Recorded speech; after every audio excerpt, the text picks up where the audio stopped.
하나님 말씀은 마태복음의 말씀입니다. 마태복음 5장 9절의 말씀입니다.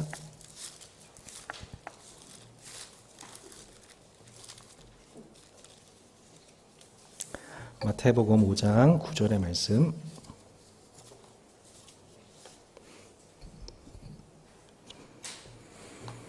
한 절 합독하겠습니다.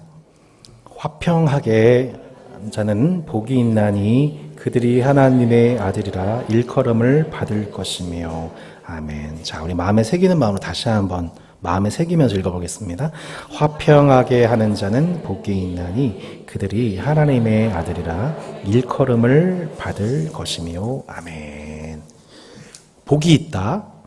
화평하게 하는 자, 그들은 하나님의 아들이라 칭찬받을 것이다. 이렇게 이제 순서상 되어 있는데요. 화평하게 하는 자. 오늘도 약간의 재수없음을 감당하면서 헬라어를 말씀드리겠습니다. 에이레네 포이오스. 에이레네, 그 다음 뭐예요? 포이오스. 뭐라고요? 에이레네 포이오스. 에이레네라는 단어 들어보셨죠? 어디서 한번. 네. 에이레네. 이게 무슨 뜻이냐면은 평화, 안식, 화목. 에이레네. 포이오스가 뭐냐면 만들어내다. 되게 하다. 그러니까 한마디로 무슨 뜻이에요? 에이레네 포이오스란 평화를 만들어내는 자. 그 영문을 이제 피스메이커라고 이제 번역이 됐는데요. 평화를 만들어내는 자 뜻입니다. 그래서 화평하게 하는 자, 평화를 창조하는 자 이렇게 이제 해석해 볼 수가 있는 것이죠. 당시 그 로마 제국이 지배를 하고 있지 않았습니까? 로마 제국의 그 주화를 보면 그 주화에 뭐가 있었을까요? 로마 황제의 흉상 이렇게 있었겠죠. 저희가 이제 이순신 장군을 그려놓듯이 로마 황제의 흉상이 이렇게 있고 옆에 어떤 단어가 쓰여져 있었을까요? 에이레네 포이오스였습니다. 에이레네 포이오스. 이게 무슨 뜻일까요? 그러니까 로마 황제야말로 뭐한 사람이다? 평화를 만들어내는 자다. 그래서 로마 주화에게 있었던 거죠. 이제 전국에 유통이 되면서 아 그렇구나. 우리에게 평화를 안겨준 것은 로마 황제구나. 이것을 전 세계가 인식하게 되는 방식이었던 거죠. 그래서 팍스 로마나, 로마의 지배를 받는 땅들은 복이 있다. 왜냐하면 로마 황제의 지배를 받기 때문에. 이게 당시의 시대적 가치 아니었겠습니까? 팍스 로마나였던 겁니다. 그러니까 팍스 로마나는 근데 어떻게 이루어지는 평화였습니까? 로마 군병들이 패권을 얻어서 그러니까 각 시민지를 얻어서 그 피점령 지역에 로마의 정치와 문화를 심고, 그래서 그 타민족, 약소민족들은 그것에 별다른 저항이 없이 그 모든 시민들이 다 로마화 되는 것. 이게 팍스 로마나였고, 그 팍스 로마나야말로 최고의 평화다라고 얘기했던 것이 당시 로마 세계였던 거죠. 그때 쓰여졌던 단어가 뭐예요? 에이레네 포이오스. 로마 황제야말로 너희를 화평을 주는 자다. 화평을 만들어낸 자다라고 로마 황제를 높이는 그 단어가 이 단어였던 거예요. 화평하게 하는 자. 에이레네 포이오스. 이 단어를 예수님이 그대로 가져오셔서 뭐라고 하신 거예요? 화평하게 하는 자는 복이 있나니 그들이 하나님의 아들이라 일컬음을 받을 것이며 말씀하신 것이죠. 여러분, 팍스 로마나의 이상은 독일의 나치즘, 또 중공의 중화사상 등으로 연결되죠. 그러니까 타민족과 타문화를 압제하는 방식으로 내가 획득한 권력과 이득과 평안을 통해서 나의 안식은 강화가 유지되지만 상대방은 평화를 잃어버렸지만 그거를 평화라고 얘기하는 방식. 이거는 평화가 아니라 폭력이라고 얘기를 하죠. 자, 여러분, 그런 의미에서 볼 때 창세기 1장을 한번 생각해 볼 필요가 있습니다. 하나님께서 6째 날까지 창조하신 세상과 인간을 보시면서 하나님 뭐라고 말씀하셨어요? 보시기에 심히 좋았다라고 말씀하셨습니다. 그러면 하나님께서 세상을 창조하시고 다스리신 분으로서 느끼는 그 안식과 평안이라는 것은 내가 이 세상의 왕이다. 내가 이 세상 황제다. 보면서 내가 만든 세상 좀 봐라. 평화롭다. 하는 방식의 팍스 로마나식의 평화였을까요? 네. 지금 눈빛이 설마 그런 거였어? 막 그런 눈빛이에요. 우리 하나님 그런 분이었던가? 네. 하나님이 그렇게 누리는 평화라고 하는 것은 자기 만족적인 평화, 나 혼자 만들어 놓고 나 혼자 즐기는 방식의 그런 평화가 아니에요. 남에게서 뺏은 방식으로 나만 얻고 상대방은 누리지 못하게 하는 방식의 평화가 아니에요. 하나님은 세상을 창조하시고 피조세계를 복되게 하셨고 그 피조세계를 다스리는 인간을 복되게 하셨지요. 그리고 하나님과 인간 사이, 인간과 인간 사이, 인간과 자연 피조세계가 서로 어떻게 하게 하셨어요? 화평하게 하셨어요. 평화롭게 하셨어요. 이걸 성경이 뭐라고 그래요? 샬롬이라고 합니다. 샬롬. 팍스 로마나와 대별되는 완전한 하나님 나라의 의와 평강과 희락. 하나님 나라가 무엇이에요? 의와 평강과 희락이라고 얘기했죠. 그 의와 평강과 희락에 완전하게 이루어져 있어서 그 어떤 것에서도 침범받지 않는 상태. 근데 그것을 창조하신, 평화를 창조하신, 평화를 만드신 하나님만 만족하고 있는 게 아니라 그 하나님의 복이 하나님께서 만드신 인간과 자연세계와 그 개체들 가운데에서 강같이 흐르고 있는 완전하게 구현되고 있는 모습. 이걸 뭐라고 그래요? 성경이 말하는 진짜 샬롬이라고 말씀하는 거예요. 인간은 그렇게 하나님과 더불어 샬롬을 누렸습니다. 하나님과 더불어 얼굴과 얼굴을 마주했습니다. 하나님이 내게 만들어주신 인간과 더불어서 서로 샬롬했습니다. 돕는 배필을 바라면서 이는 내 뼈 중에 뼈, 살 중에 살 기뻐했습니다. 하나님이 창조하신 피조세계 동물들 이름 하나하나 불러보면서 그 동물들을 섬기고 식물들의 성실한 정원사가 되어 그들과 뭘 누렸어요? 샬롬을 누렸습니다. 이것이 창세기 1장에서 말씀하는 화평하게 하는 자, 평화를 만드는 자가 바로 우리 하나님 아버지심을 고백하고 있는 것입니다. 여러분, 우리 하늘 아버지는 평화를 창조하신 분, 완전한 샬롬을 창조하신 하나님이십니다. 그런데 이 샬롬, 이 에이레네가 깨어지게 되는 일이 발생되죠. 창세기 3장 이렇게 말씀합니다. 하나님이 참으로 너에게 동산 모든 나무의 열매를 먹지 말라 하시느냐. 너희가 먹는 날에는 너희 눈이 밝아져서 하나님과 같이 되어 선악을 알 줄 하나님이 아심이니라. 동산에서 악을 획책하는 자, 곧 사탄은 하나님과 그분의 말씀을 통해 온 피조세계가 샬롬을 누리고 있는 것을 바라보면서 다른 질서, 다른 나라, 다른 평화를 인간에게 제시하고자 합니다. 이 개념이 이해가 되시나요? 하나님 나라가 주는 의와 평강과 희락 대신에 다른 질서, 다른 평화를 세우고자 인간을 유혹합니다. 하나님이 너에게 주시는 그 모든 것보다 더 좋은 것이 있어. 그리하여 인간은 하나님이 통치하시는 나라의 샬롬에서 벗어나 사탄이 제안하는 다른 세상, 다른 샬롬이 있을까 하여 그것에 손을 댑니다. 그 길로 나아갑니다. 그 결과가 무엇입니까? 하나님과 인간 사이에 샬롬이 깨어지게 되고 사람과 사람 사이에 샬롬이 깨어지게 되고 사람과 땅 사이에 샬롬이 깨어지게 됩니다. 그래서 더 이상 하나님의 얼굴을 보지 못하고 낯빛을 피하게 되고요. 또 서로가 서로를 탓하면서 모든 상황을 상대방에게 탓하게 되는 모습을 보게 되고요. 또 땅에서는 엉겅퀴와 가시덤불에 나서 평생을 수고해도 열매를 온전히 얻지 못하고 임신하고 수고하고 땀 흘려도 만족하지 못하는 이 땅을 살아가게 되는 비참한 길을 맞이하게 된 거죠. 그래서 사도 바울이 얘기하기를 하나님 나라의 샬롬을 경험하지 못하고 그 샬롬을 상실한 낙원을 잃어버린 샬롬을 잃어버린 인간이 겪는 실존이 무엇인지에 대해서 이렇게 얘기한 겁니다. 파멸과 고생이 그 길에 있어 뭘 알지 못해요? 평강의 길을 알지 못하였고라고 합니다. 우리는 가만히 있으면요 엔샬롬, 평안을 잃어버립니다.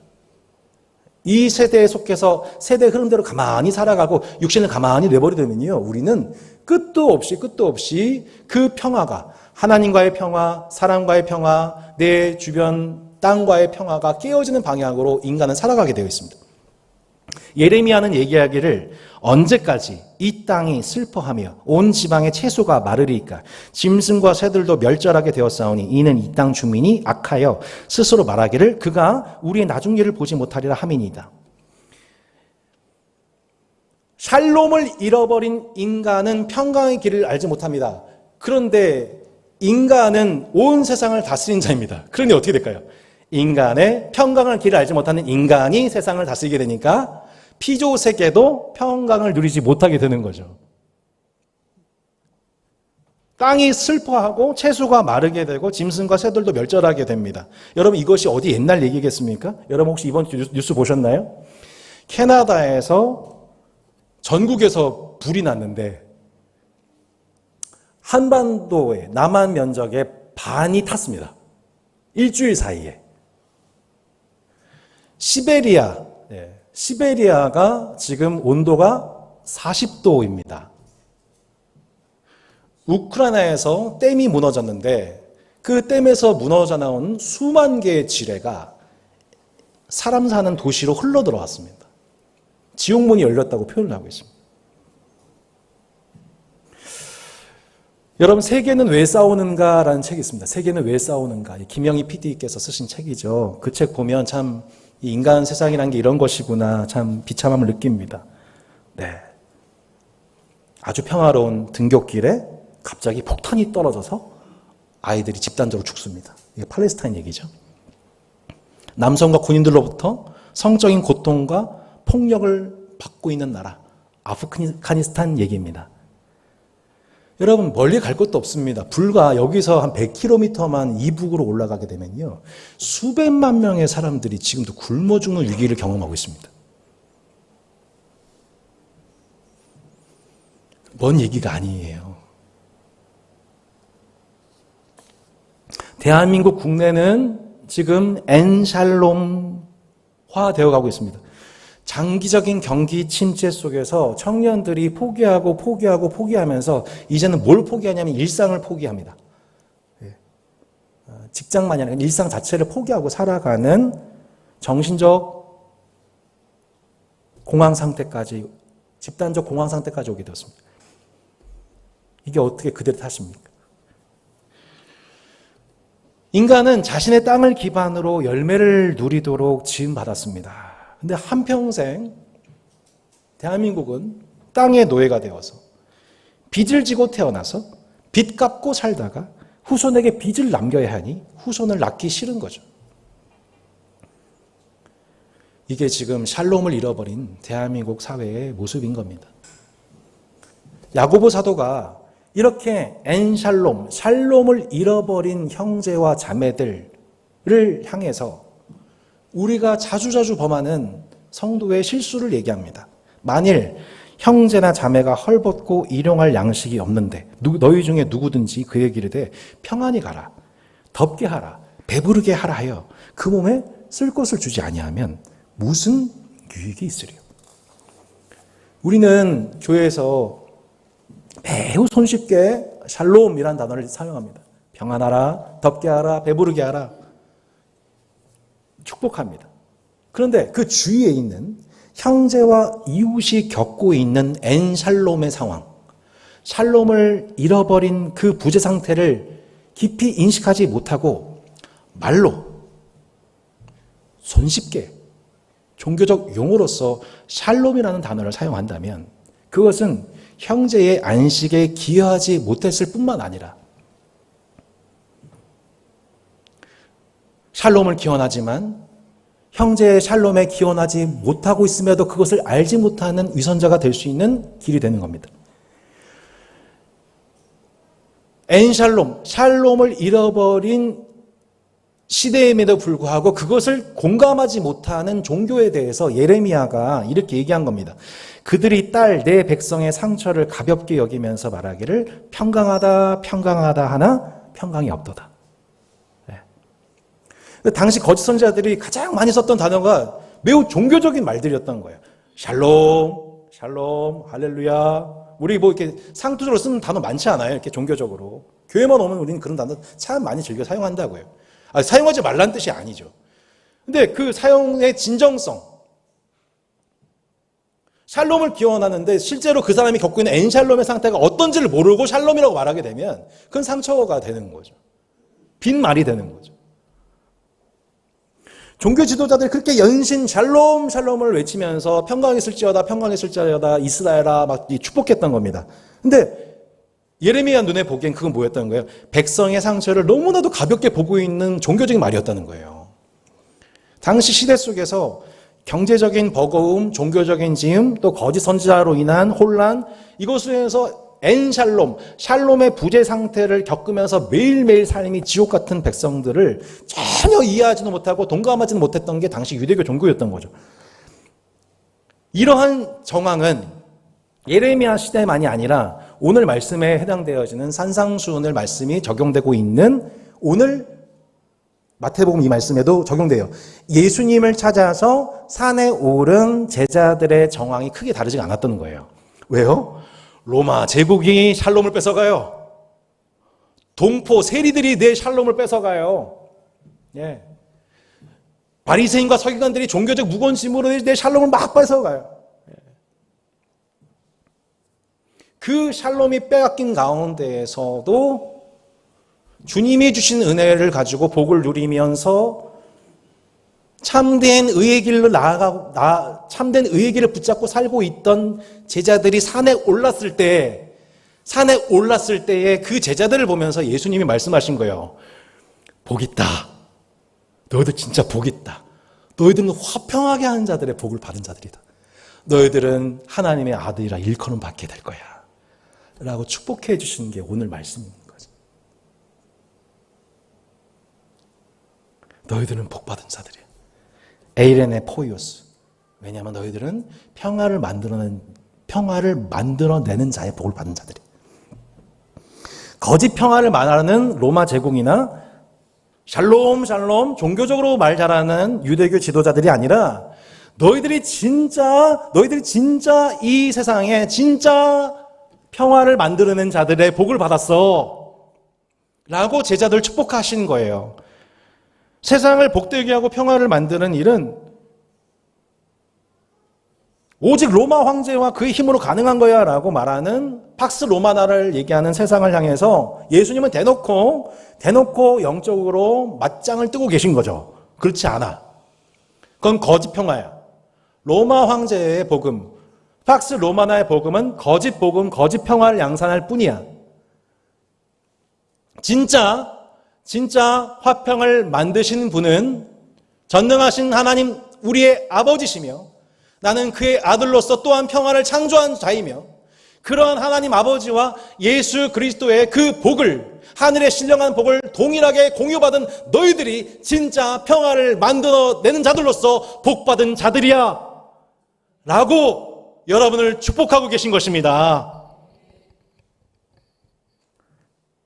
그리고 그 복을 받은 자들로서 진짜 창세기 1장의 샬롬을 재창조하시는 자이신 예수 그리스도와 더불어 하나님의 아들로서 그 사역을 감당하는 자들, 평화를 만들어내는 너희들의 모습을 보고 사람들은 뭐라고 한다는 거예요? 너희들 일컬어 하나님의 아들이라 일컬게 될 거야. 얘기하게 될 거예요. 축복하신 거죠. 창세기 1장 평화를 만들어내시는 하나님 아버지와 더불어 예수님이 그 평화를 만드는 자이심을 스스로 이렇게 말씀하셨습니다. 요한복음 14장 27절 같이 한번 읽어볼까요? 평안을 너희에게 끼치노니 곧 나의 평안을 너희에게 주노라. 내가 너희에게 주는 것은 세상이 주는 것과 같이 아니하니라. 너희는 마음에 근심하지도 말고 두려워하지도 말라. 아멘. 평안을 너희에게 끼치노니 나의 평안을 너희에게 주노라. 평안을 만들고 계시죠? 내가 너희에게 주는 평안은 세상 곧 팍스 로마나의 그것과 같지 않다. 그러니 너희는 마음에 근심하지도 말고 두려워하지도 말아라. 팍스 로마나의 복음을 아무리 들어도 세상이 말하는 평화를 아무리 많이 들어도 우리는 두려워요. 우리는 근심해요.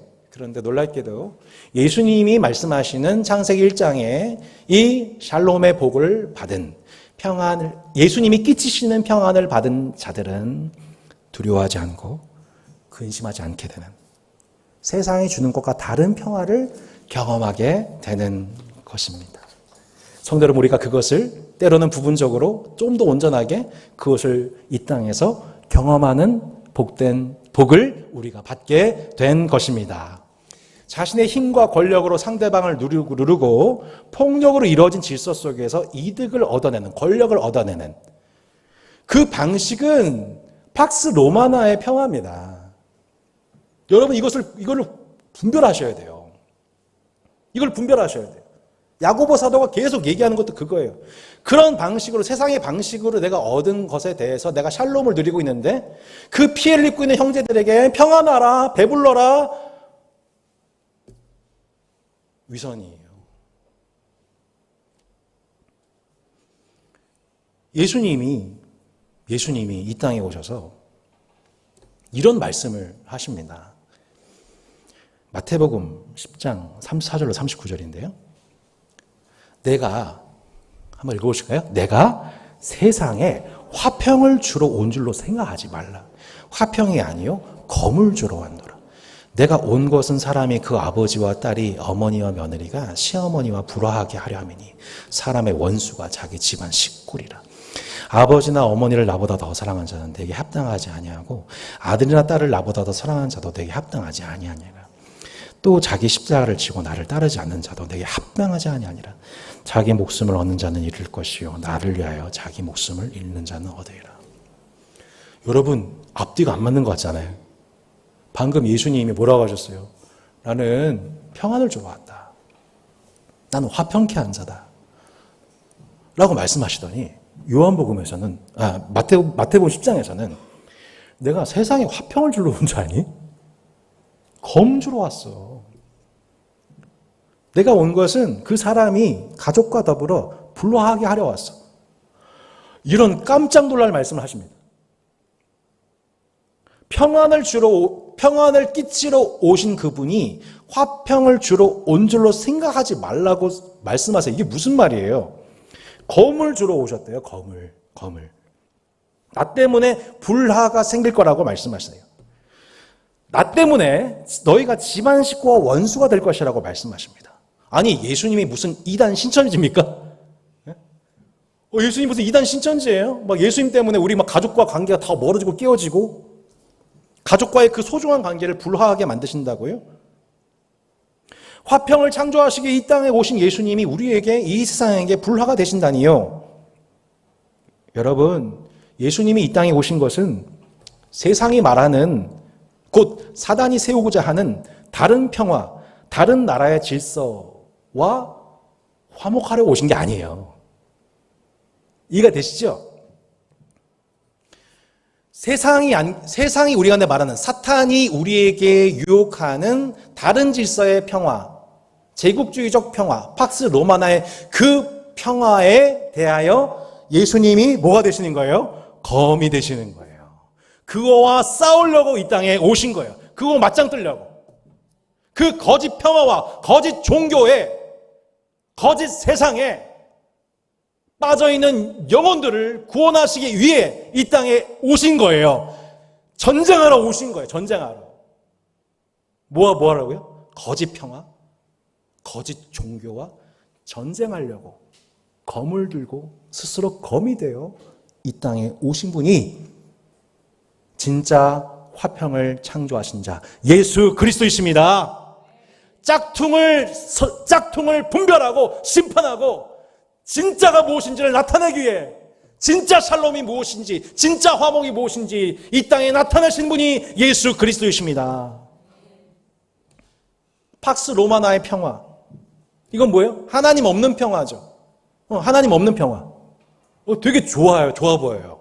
먹음직도 하고 보암직도 하고 지혜롭게 할 만큼 탐스럽기도 해요. 부족함이 없어 보여요. 너무너무 부러운 거예요. 하나님 없이도 충분히 만족스럽고 편안하고 건강하고 부족함이 아무것도 없어요. 그러니까 이걸 뭐라고 하냐면 천국보다 즐거운 지옥이라고 하잖아요. 천국 너무 지루할 것 같아. 근데 너무 세상은 재밌어. 세상에 영토, 나 어찌됐든 이 세상 즐겁게 살고 싶어. 이 땅에서 웃음과 행복으로 가득한 얼굴로 살고 싶어. 남들에게 이왕이면 부러움받는 존재로 어깨 으쓱이며 살고 싶어. 자신의 자아를 실현하는 것에 목적을 둔 인생인 거죠. 여러분, 이게 뭐라는 거예요? 이게 뭐예요? 거짓 세상인 거예요. 거짓 평화라는 거예요. 무슨 뜻이에요? 하나님과는 전혀 평화롭지가 않은데, 이웃과는 전혀 평화롭지가 않은데, 나 혼자 샬롬, 난 평안해, 난 배불러, 나는 등 따스해, 난 부족함이 없어, 냉장고에 가득해, 난 건강해. 하나님이 진노하고 계시는데, 이웃과 평화로운 관계를 맺지 못하고 원성이 자자한데, 나는 평안해, 나는 부족함이 없어, 우리 가족 건강해. 이것은 화평케 한 자의 복이 아닌 거예요.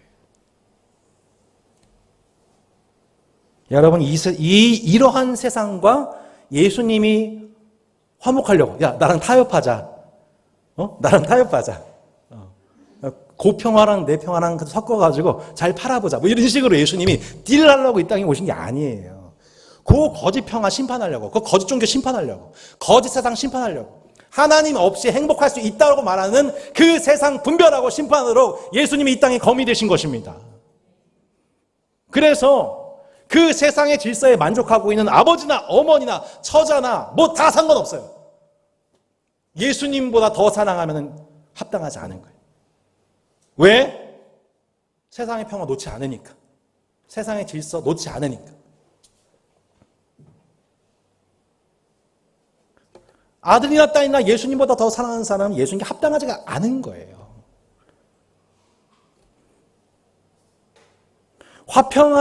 화평하게 하는 자이신 예수님, 이 예수님이 우리에게 평화를 주시는 방식이 뭐예요? 이렇게 세상과 더불어 세상이 검이 되어 오신 이 예수님이 스스로가 어떻게 결국에는 이 세상과 더불어 이 세상이 하나님과 화목하게 하시고 또 인간과 인간 사이를 화목하게 하시고 인간과 피조세계가 화목하게 하시는가에 대해서 예수님은 본인의 화평케 하는 자로서의 사역이 무엇인지를 이렇게 말씀하신 거예요. 같이 한번 읽어보겠습니다. 그의 십자가의 피로 화평을 이루사 만물 곧 땅에 있는 것들이나 하늘에 있는 것들이 그로 말미암아 자기와 화목하게 하기를 기뻐하심이라. 아멘. 뭐래요? 그의 십자가의 피로 화평을 이루사 만물, 모든 만물, 땅에 있는 것이나 하늘에 있는 것들이 그로 말미암아 자기와 화목하게 하기를 기뻐하십니다. 두 번째 말씀입니다. 그는 우리의 화평이신지라 둘로 하나를 만드사 원수된 것 곧 중간에 막힌 담을 자기 육체로 허시고 법조문으로 된 계명 율법을 폐하셨으니 이는 이 둘로 자기 안에서 한 세 사람을 지어 화평하게 하시고 또 십자가로 이 둘을 한 몸으로 하나님과 화목하게 하려 하십니다. 세상은 하나 되기 위한 방법으로서 힘센 자가, 돈 많은 사람이, 권력 있는 사람이 그 더 많은 것들을 가지고 약한 자를 누르는 방식으로 평화가 이루어진다고 얘기를 합니다. 그것이 세상이고 그것이 나라고 그것이 마귀예요. 그렇게 거짓 평화와 거짓 질서와 거짓 나라를 만들어서 그 나라에 초대하고 있는 게 팍스 로마나의 그리고 현대를 살아가고 있는 팍스 코리아나의 복음인 거예요. 네? 지금 세상이 여러분을 계속 낚시질하고 있는 거예요. 계속. 가만히 있으면 글로 가게 되어 있는 거예요. 호객행위하고 있는 거죠. 그 마귀의 권세에 대항해서 하나님의 평안, 하나님의 안식, 하나님의 화목을 이루신 예수님의 그 화평케 하는 그 길이 무엇이었어요? 그게 십자가였다는 거예요. 십자가. 하나님 나라와 평화의 질서의 반영을 주도한 중죄인으로서 인간은 스스로의 힘으로는 죽었다 깨나도 하나님과 화목할 수가 없어요. 유일한 방법은 죄가 없으신 하나님의 아들이 인간의 몸을 입고 오셔서 죄인의 누명을 다 뒤집어 쓰시고 십자가에서 죽으심으로 죄인된 인간을 향한 하나님의 진노를 소멸케 하고 하나님 앞에 설 수 없는 인간의 대표로서 인간의 대표로서 무죄한 자로서 피 흘림을 통해 하나님을 만족시키는 그 방식으로 하나님과 인간 사이를 예수님이 화목해 하신 것입니다. 여러분, 인류의 역사를 보십시오. 뉴스를 보십시오. 민족과 지역, 계층과 성별 나눠져서 자신과 집단의 욕심에 따라 이웃에게 피해와 아픔을 안기고 또 그 관계는 또 다른 원수가 되어서 더 큰 악으로 악엔 악, 이에는 이, 갚는 일에 개인의 인생과 국가적 자원을 다 소진하면서 한 세대가 흘러가고 또 그 후에는 그것이 후손들에게 되물림이 되는, 끝없이 되물림되는 그 죄악 세상의 구조. 그리고 역사 속에 반복된 모든 인류와 나라들의 범죄의 총합이 결국 세상 역사 아닙니까? 그 가운데서도 거짓 종교가 출몰하고 거짓 정치가 출몰하여 그 세상 가운데 가장 고통스러운 인생들에게 거짓 평안을 얘기하며 거짓 평안을 약속하며 인간을 미혹하는 그 사탄, 공중 권세 잡은 자의 모든 시도가 한평생 거짓 평안을 믿고 거짓 종교를 따르고 거짓 정치를 믿다가 살다 죽는 인생과 세상, 그게 죄에 빠진 인류사였다는 겁니다. 이 모든 거짓 세상, 거짓 체제, 거짓 종교를 무효케 하고 진짜 하나님 나라의 평화와 안식과 의와 평강과 희락이 무엇인지를 맛보고자 하되 누릴 수 없는 우리들을 위해 예수님이 스스로 이 땅에 거미 되어 나타나신 거예요. 화평하게 하는 자, 이 땅에 진정한 안식을 창조하신 자로서 예수님은 세상에게는 검이 되으셨고 마침내 모든 만물이 그 안에서 벌거벗은 것 같이 그들의 죄를 폭로하게 하시며 그 죄를 십자가에서 도말하시고 부활하심으로 마침내 세상에 대해서 승리하심을 통해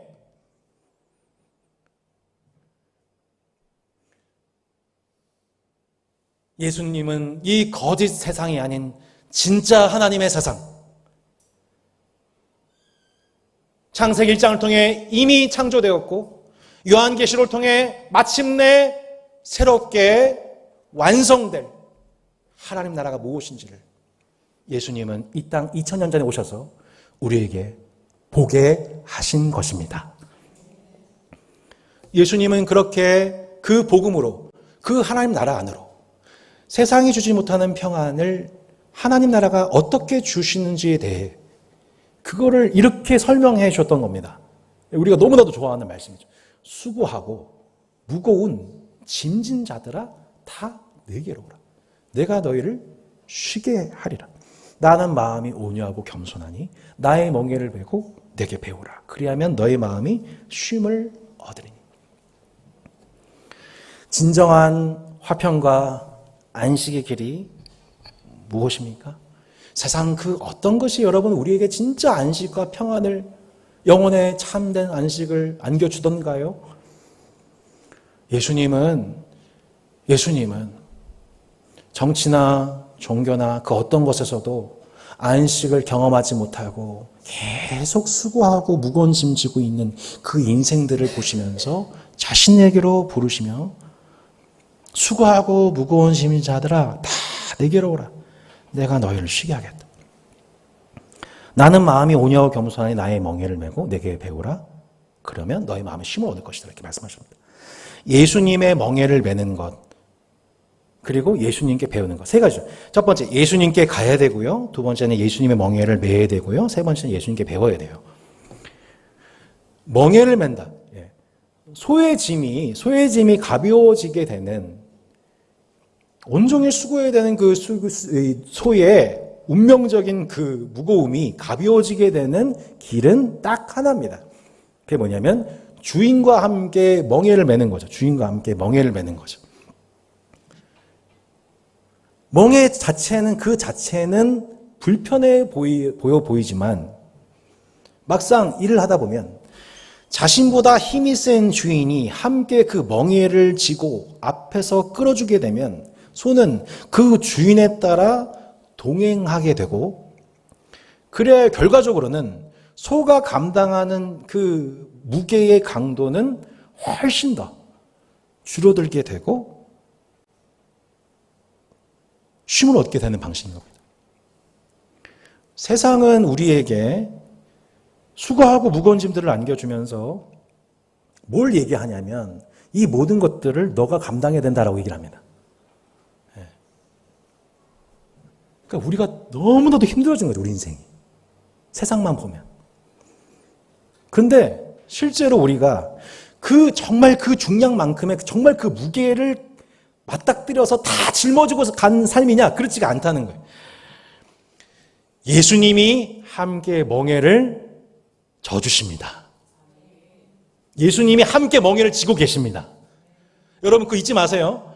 여러분에게 수고하고 무거운 짐이 더해질 때마다 뭘 봐야 되냐면 그 무게의 총량을 보는 게 아니라 함께 멍에를 지고 계시는 예수님을 보시기 바랍니다. 전체 분량의 그 짐 중에 90% 이상을 예수님이 그 무게를 감당하고 계시고, 실제 무게만큼은 엄청 커 보였는데 실제 내가 감당하는 몫은 한 10%밖에 안 되는 거예요. 그런 방식을 통해 멍에를 지라는 거예요. 결국 소에게 중요한 건 뭐냐면 나보다 힘이 센 주인이 나와 함께 멍에를 지고 있다.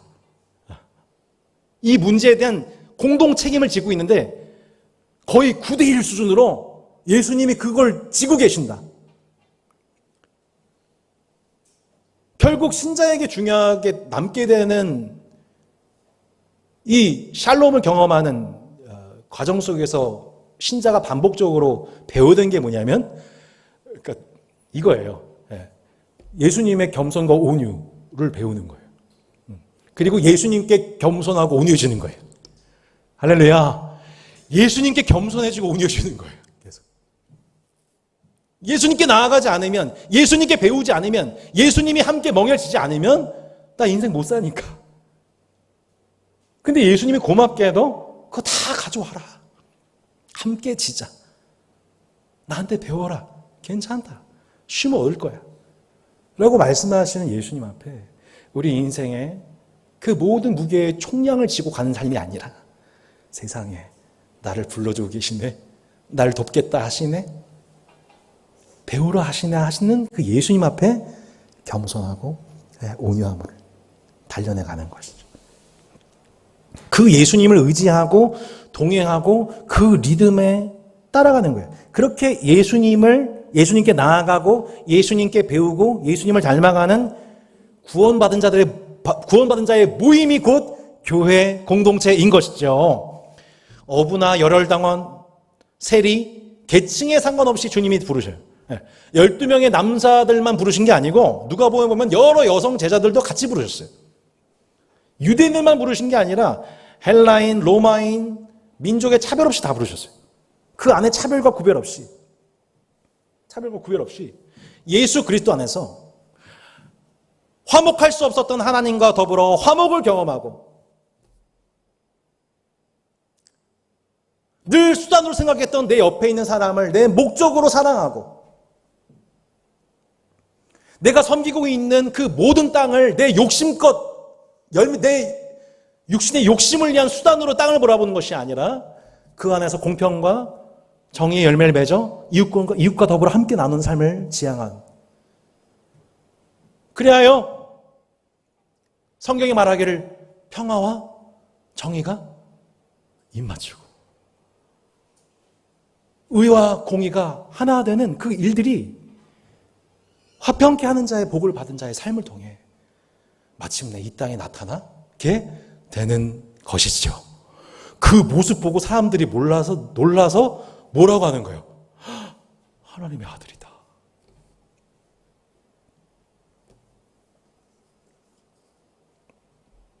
하나님의 아들이. 하나님과 자신이 화목하게 된 그 길이 십자가였다는 것을 인식하게 된 신자가 이제는 그 십자가만 믿는 게 아니고 내게 주신 십자가도 믿는 거예요. 그래서 이제는 내게 주신 인생의 십자가가 귀찮은 멍해가 아니라 요 십자가 덕분에 예수님께 나아가게 되고 예수님과 한 운명이 되고 예수님이 내 팀이 되고 한 편이 되고 예수님이 내 힘이 되고 내 든든한 후원자가 되어서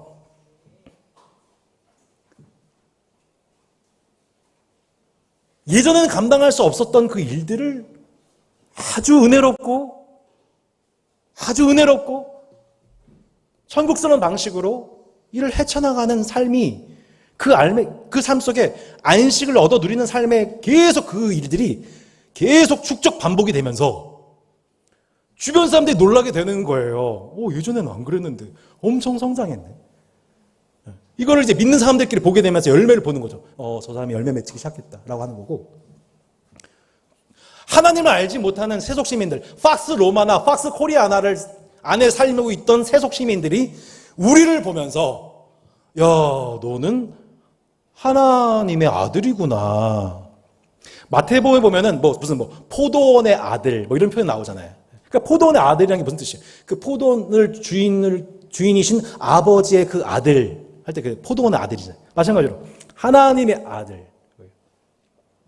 그 나라에 화평을 주는 그 나라를 화평을 생산하는 그 나라의 아버지의 아들. 너가 그 아들이구나라고 사람들이 일컫게 되는 일들이 나타나게 된다는 거죠. 저 사람은 충분히 팍스 로마나 팍스 코리아나의 기준을 봤었을 때 만족하고 안주할 만도 한데 얼마든지 자신 능력으로 힘으로 사람들을 누르고 그를 통해 더 많은 것들을 누릴 법도 한데 한결같이 이웃에 대한 하나님께 대한 신실과 이웃에 대한 충성스러운 마음으로 살아가는 거죠. 저 사람은 지금 경제적인 형편이나 상황을 봤을 때 충분히 무너질 만도 한데 관계 보고 나발이고 다 깨지고 무너질 만도 한데 여전히 자신의 상황과 상관없이 주변 사람들과 더불어서 화평을 만들어내고 있는 지금 그 자신의 화평이 무너질 만한 상황인데도 불구하고 오히려 주변 이웃들과 더불어서 화평을 지키는 자, 화평을 만든 자의 삶을 살아가는 모습을 보면서 사람들이 놀라게 되는 거예요. 야, 너 하나님 사람 맞구나. 너 하나님의 아들이구나.